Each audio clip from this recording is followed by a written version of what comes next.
Alright,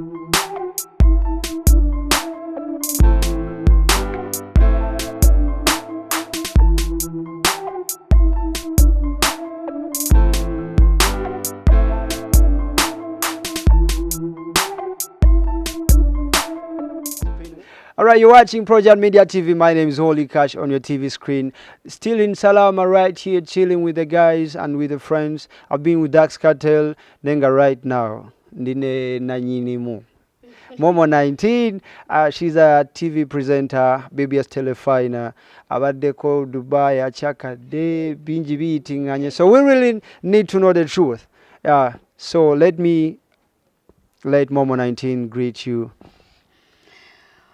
Bane mnatsonya nayo no oluzungu lungi nenga mugamba mutya mwenna bamikwana bali abalaba mwe bali kusubscribinga mwe bali kwagala bana Uganda mwe bali bawagira amanyanze Momo 19 nga babagambye ni mchala muganda so ndeke kyo Oluganda oli mchala muganda erinnya lya baganda gwani nze Naluwoza nedira Kasimba. Yes, but you don't really look like Baganda. Yeah. Wait. I remember ku introduction ya mune Dax Cartel. Nakaya na nyunyu navuga mukazi si Muganda. Ndi Muganda. I'm a real Muganda. But umuoze mukubanga we really know all Bagandas be like dark skin.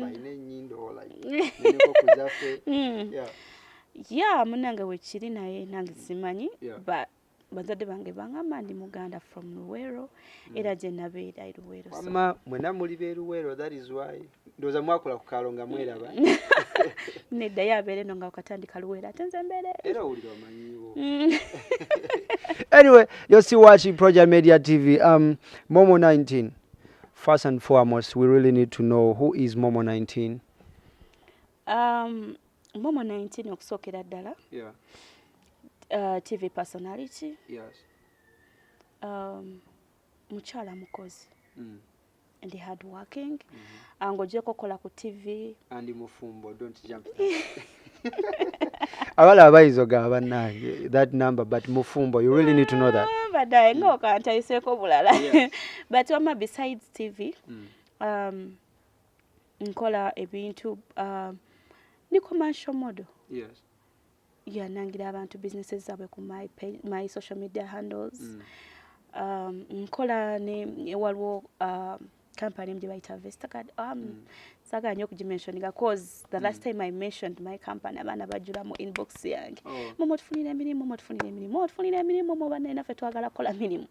So nkola ne ba those people from Denmark. Yes. So Ebintu byenkola ndowooza.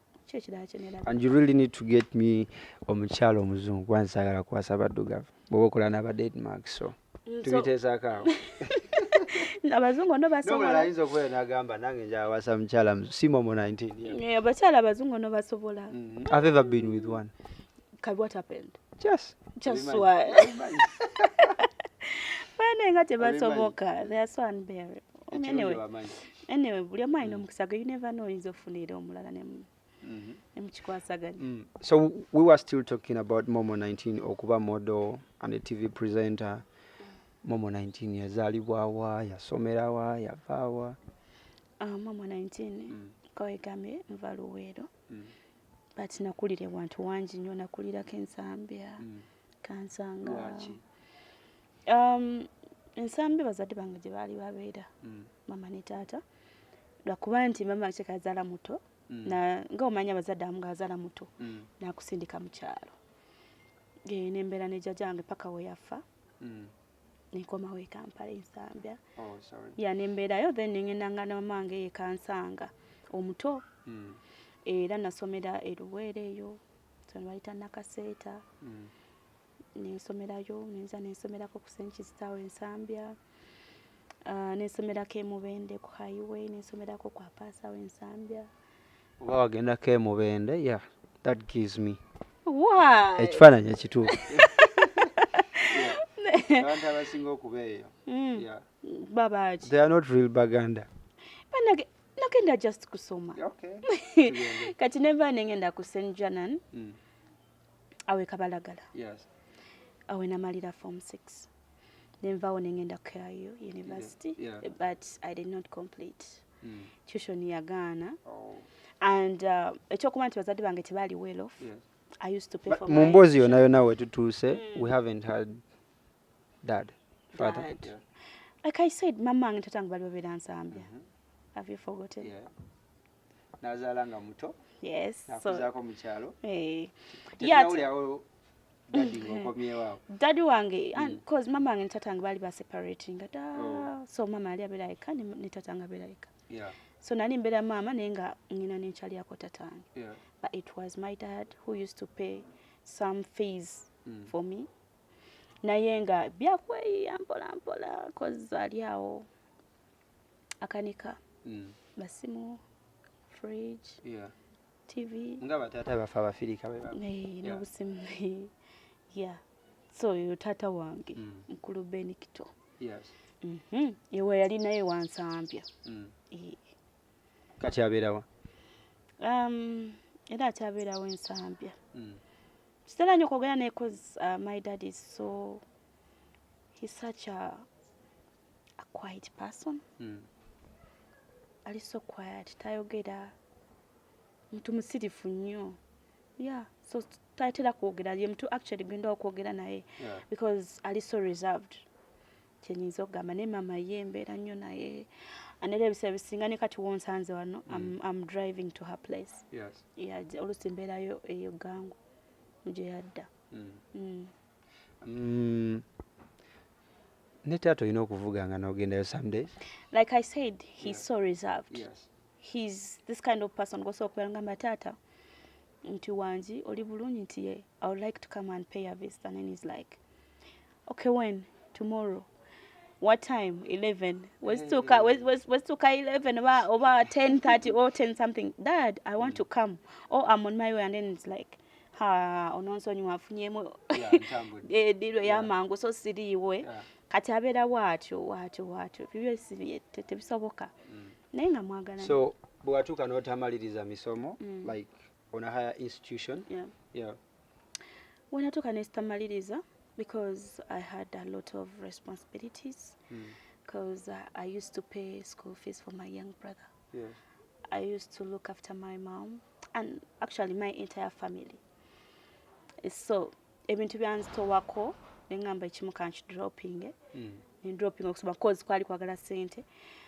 Nengenda nenkola ekabalagalawo netunda amasimu, netunda cakes, netunda engato z'abasajja. Whenever nengenda nenjoyininga ebyokuzanya film. Olani yakwatako ku mukono no like oba okusikiriza first okusikiriza ne yakwatako okuzanya film naye nakuzanya danga ndi muto. Cause nina step dad wange yalinga azanya nnyo emizannyo kati nga yatutwalanga by force obanga banoonya extras oba balina character gye baagala kyokka abantu babuze nebatwalanga by force, so nazanyanga naye nga stage plays. Kati we nakula nga sibiriiko, then one day mama yali alaba TV, mama yange ayagala nnyo mbeeremu ebintu nalaba Mariam Dagire actually Mumbejja Mariam Dagire ng'abalanga ku TV biki tunoonya bazanyi no abaana bagala okusoma okuzanya, abaana bagala okusoma okuwandiika, n'abagala okuzanya muje ku wazita yekyeyo National Theatre? No, wali eri okuli obligato But Valley Theatre. Yes. Kati munenga nkomayo wakana niva ku mulimu. I remember very well. Mama nangamba kwate nesimu walo kati we yakira bati yakitegeera nnyo mbu byakusoma. Kapoti ntikenda nawe ogezeko bla bla nengenda okutuka nga byakusoma. So nengenda nali ngenze kusoma acting ngenda okutuka nga ebifo biweddewo nga waliwo bya film writing and directing nembisoma. Awo natandikira ndowooza. So osoma film writing and directing. That means ofuka content writer. Yeah. Kati mbimala nkolako ku movie, tuina movie gye twakolako naye akasente yali asente zange nnyingi nnyo bambi ne bannange be nali nabo cause twalina ba actors like 60 nga bangi nga tusulawo mu kazi naye nga olina balisa like every day omanye kulisa abantu nkaaga for almost a month. It's a big task. Yes, and something. ngate bananga balimu twali fenna bato byakweyiya kati jukira nze nali nkolako olwo Momo 19 wa joiningira film industry nga ine emyaka emeka ali chali I just completed my A6 I was 18 years yeah I was 18 when I joiningira awo nembivaamu netsuka nembiwumula nga sente nyingi nembyesonyiwaka then 2013 still nenzanyako ka movie bali bakaita batya Stranded something like that aside zeyo kabusu nembiva mu manyi nga nabyo tebigira actually olugendo lwange olwokuzanya movie awe lwatandika lwava Mariam Ndagire nenvaayo netandika okufunanga abantu bugigs jangu wano jangu wali okuwandika oba okudirectinga then amwe natandikira okuzanya mpola mpola bwentyo naye netuka nembivaamu nga ndaba sibifunamu ate nga mbiteekamu nnyo ugenda okuzanya omuntu akuyisa akuwadde role kyokka gwaga olina okwegira Dax Cartel atuyigiriza to invest in yourself lwaki watuuka n'okoowa no to some extent tolina ate kulemera nnyo nnyo kintu wotakifuniramu kozi singa nalemerako nnyo nnyo nalikifuniramu osanga sandibadde wano we mwandisanze nti ebiseera ebimu yes it's good to invest in ourselves but where necessary which tags that don't nti nze I spent a lot of money mu bintu bya movies but I gained nothing kitegeera paka we nangamba no it's high time I wake up nkola ekintu ekyamagezi nembivaamu actually manchi alimu ebintu era we nafunira opportunity ya TV because nze si dreaming nkokola ku TV just Chajabuzi and you were like yeah and I was like okay let me grab this opportunity nenkola ngenda okulaba kikuteyo nentandikiraawo nebyo nabyo okujja buli TV gye nkozeeko Star TV banteekayo buteesi Believe TV nayo ni matikayo buteesi BBS TV mukwano gwange Nalinkuba yanteekayo. It's so hard to do something that in a role model wacho yeah like in media checha kusikilizanga n'oli anti if I've got a chance to join media nina shaping up myself mungato za gundi tewali the fact that sign kirooto kya kubeera TV presenter so nali siwanyo budde kugamba mbo kanegombo ono nabikolanga naye nga nange nga onokola ekintu just bakugambye kolayi naye nga tolaba bo bokoledde bakama basimba they appreciate and I learned one thing it's always good to be you sometimes nti wonongamba nti erinnya nkutte lya weed it's okay nti njagala mbeere nga weed ogenda kwesanga nga buli wokola ekintu ofaanana weed okitegeera nti n'omuntu akulaba jagamba oyo mwana akoppa weed which is very bad sometimes it's good to be you nti wobeera gwe nga tebasobola kugamba mbu oyo mwana akola afaanana gundi naye ng'omuntu akwegomba abeere nga gwe because okola kikyo so nze kyonna whatever I'm doing or whatever I do nkikola nga nze okitegeera I don't look up to anyone mu kintu kya TV nze nzekera emala okukola shows zange ngenda kuno nenzi reviewinga nendaba wawe ninetaga okukyusaamu wano nasese bubi wano nasamye nnyo wanayimiridde bubi wano nayogedde nnyo nengamba no next show kino singa kiddamu. How do you really handle the relationship stuff? You're quite young and the job you're doing, what he's doing biri so like into like temutula nnyo ensonga eyo katolaba like I met Dax when I was still young so nebbanga lyetwamala I think tubadde twe because it's now approaching to 6 years nga tuli together kati tuba twemanyira ntwabikira nnyo Momo 6 years I really look at you in 6 years back oli mwana muto then yes nali mwana muto but things happen and ekintu oyinza okigendamu ng'asaaga jokingly nekikubakirayo so kyabakirayo yali celebrity already that's what I think no not really 6 years back yeah he was yali ayimba ng'abantu I don't know I think 6 years back yalina olimba ne Shiba kati ekintu ekyewuunyisa I used not to follow Dax Cartel. You're honest? Yes, I'm being honest. Because most of the times we really feel like omwala wabaze a crushing ako, you feel like a crushing zeko because of the character. No. Yeah. No. Nti wesanga sometimes goyinza okubukola ku TV ngolooza bambi azze kubanga mmanyi naye ng'omwala takumanyi. Kati nze kyewuunyisa, I have my young brother here. Taliwa. Nti young brother wange oyo yalinga awuliza nnyo music. Ko nze nalinga nkola nnyo. Nze ndi so hard working, like I don't get time to rest or have fun or whatever. I utilize each and every moment or each and every minute. Yeah. Eita. Nti nalinga nkola nnyo, like I told you before. Yes. Nti I used to look after my entire family. And you really need to have those funds. Yes, really. And I was young. So nalinga nkola nnyo, kati go just imagine sente z'onookola ziwere mutowo. Yes. Sente z'okola zibalise waka, sente z'onookola ziwere mama, olabyeko tatawo, olabire n'abantu. Mikwano gyo. Bantu be nakulira mukozi nakulira mu bantu bangi. Bonna ono balabirira sente kitegeeza zirina kuba nyingi. Yes. Togenda zifuna ku mulimu gumu. So nze nakolanga emirimu mingi egyenjawulo. I never had time for radios or TVs or whatever. Or things of slaying, going to clubs. No. Sibifunangako. Era sibifunangako. Naye omuntu wandaba olasa ogamba oyo mwala muyaye kati opa kuba endongo. Yes. But because your character sawa zino ewambe mu buli muwala, you can't really feel like my age today, I don't feel like dating someone who doesn't work, because indeed I be like, she will ask for this, ask for that. Maybe totally necessary. Yeah, I know. Mutya responsibilities. No, sikutya responsibilities actually. Do you know why? Why?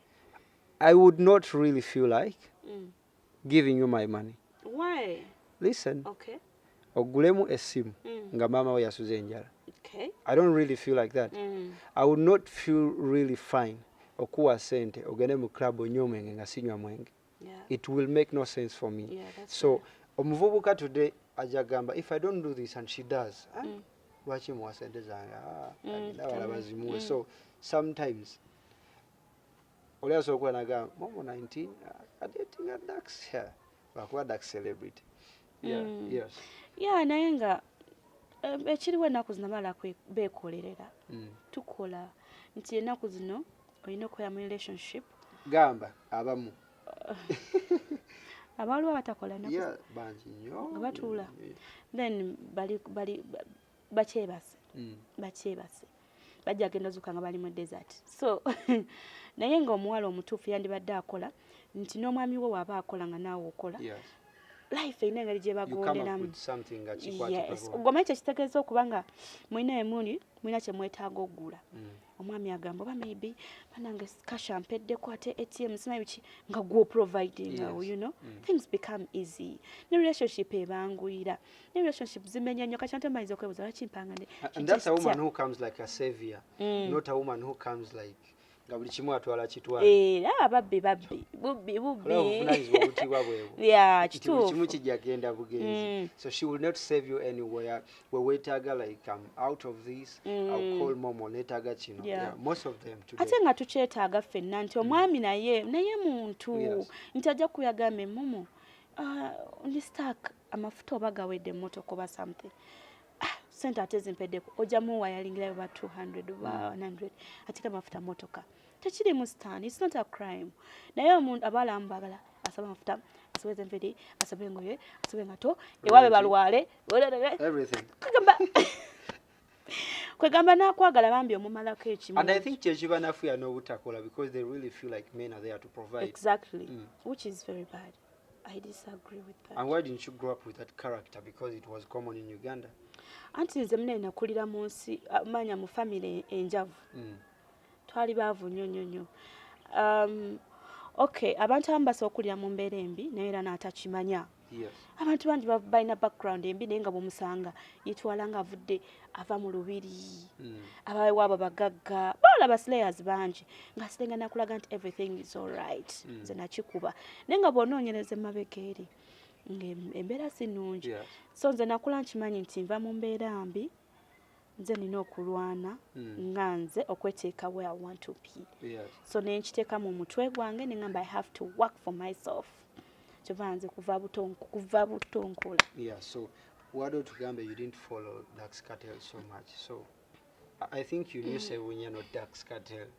I didn't know actually the Sebunya, but abankugambe ntya nti mbanega young brother wange yalinga uzanyi muzikozi alibeerange waka maybe simanyi nagiyamuwuliriza cause we didn't have a TV home.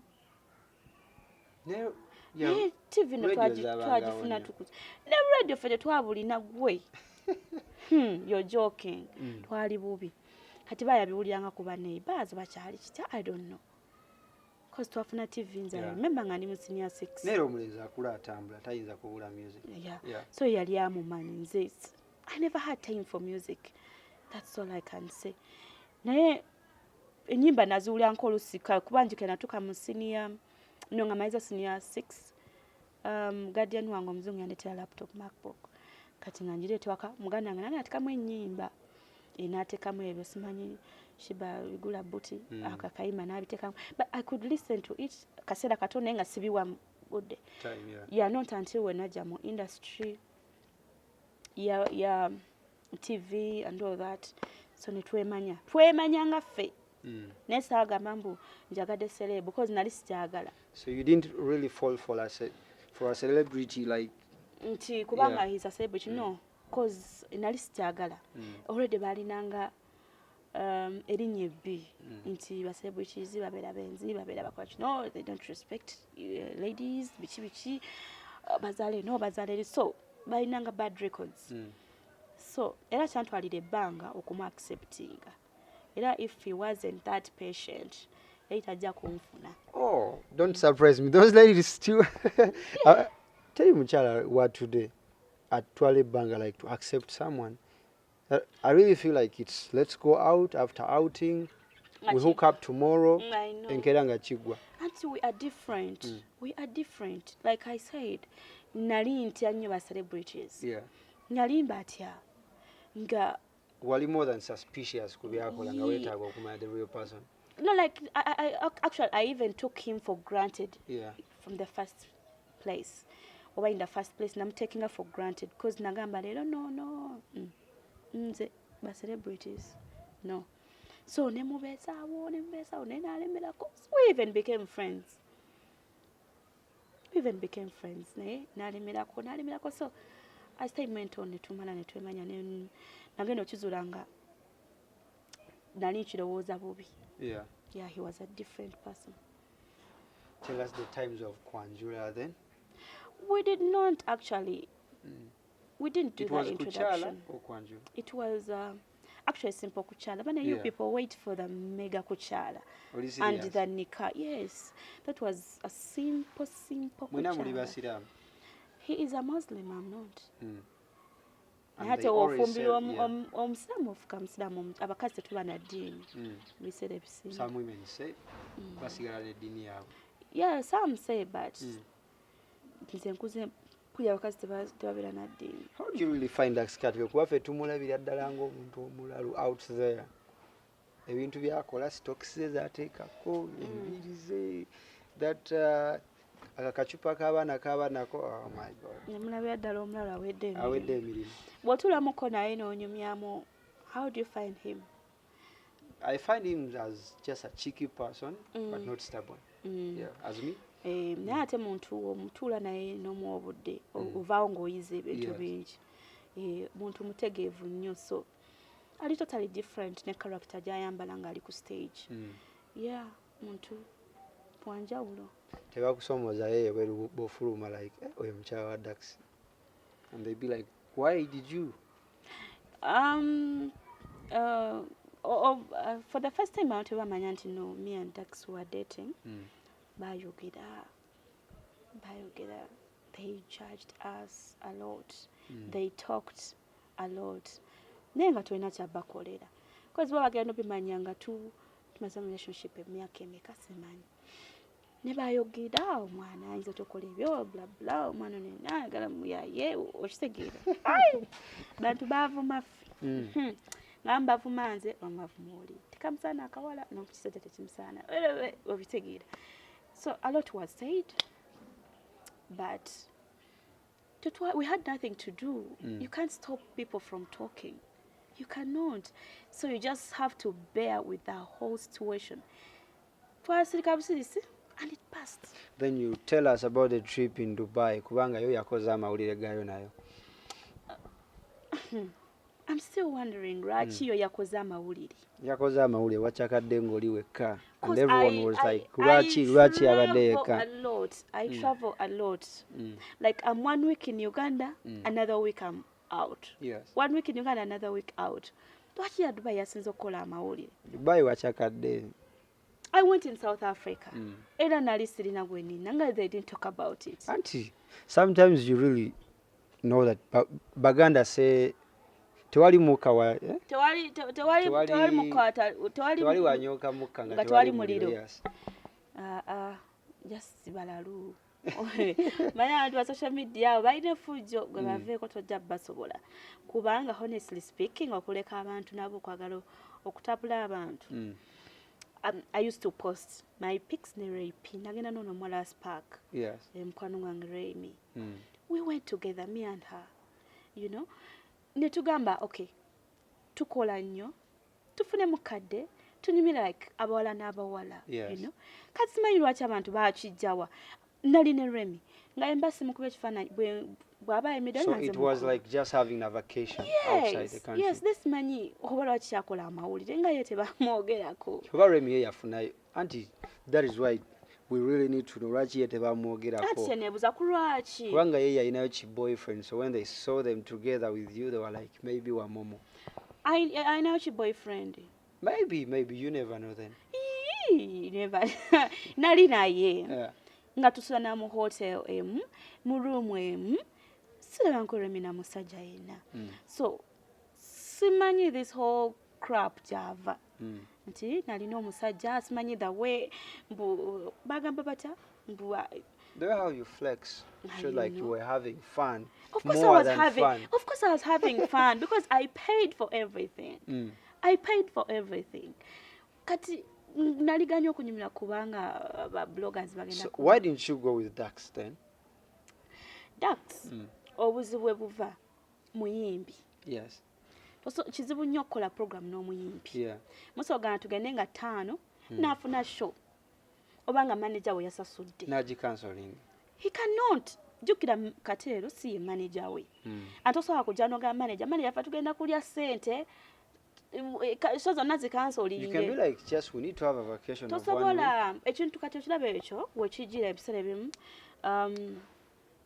nga kangambe muvudde mu mikolo mwanjudde mukozi bita ebyo biri understandable. Timusoga katugere tuwumuleko emikolo gibadde gituuba. Naye kati jukira nze mbadde nkugambye ntambula nyonyonyo nti kati babira bakola dda bookings zaabwe. Nakati balina bookings zaabwe. Kati gojja kujagaba ne tugende nga 5. Ate yagamba nze siri wandi wonga 10. Nga 10 ate nga nawe ojja kuba out. Cause night planning for so long and obuza Remy nga tukicancelling nga mbeera so busy. Teva Dax agenda. So natuka no gamba let me go with my friend. Yes. Ningina ne Remy. Yeah. So I hope you guys really know the truth right now. We are still with Momo 19. Holy Cash right here next to her. She's a good person though. Yeah. Yeah, I am. And very. More advices for the girls out there. Advices. More like, and more because girls of today batuyitako naffe tubatya. Namba mubatya. Bafuuka bannamyekozo. Bannamyekozo baliwa tebagala kufumbirwa. Bannamyekozo, those ones who you really date a woman and she cannot even cook home. You need to spend every single day in restaurant. Banange. Nga that is bad. Abala balina okuyiga okumane muyiga okufumba omwana wuno wano. No, I'm just saying not me. I'm actually mbukati what? What? We don't date. You can really date, but not. You don't have a girlfriend? Not public girlfriend. You're looking for a white chick. Ngasiwa public. Kati go prepare naye. Gwe prepare naye. Eyo muchama. Ate kale otandise kola interview. You're watching Project Media. My name is Holly. Momo 19 obugambo obusemba eri abatulaba ku Project. Nerinnya lyammwe nno zibu Project. Bane mwe bali kugiraba. Eno YouTube channel. Mwongere okusubscribinga. Mwongere okuwagira bana Uganda. Nze Momo 19 wendi. Social media handles zo. Nze Facebook eri Mori 19. Instagram eri momo19.n. Sibyandikwa byokolowoza. Byoka. Snapchat is a name. Twitter handles. Snapchat. Twitter handles abantu ba business. Eri bagala abantu bali serious boka ku Twitter. Oli wa business now. Ndi wa business naye muganda wange nina ebintu ebinsukako nange nga tuli ku kiwa. Zanema. All right then. Until we link up another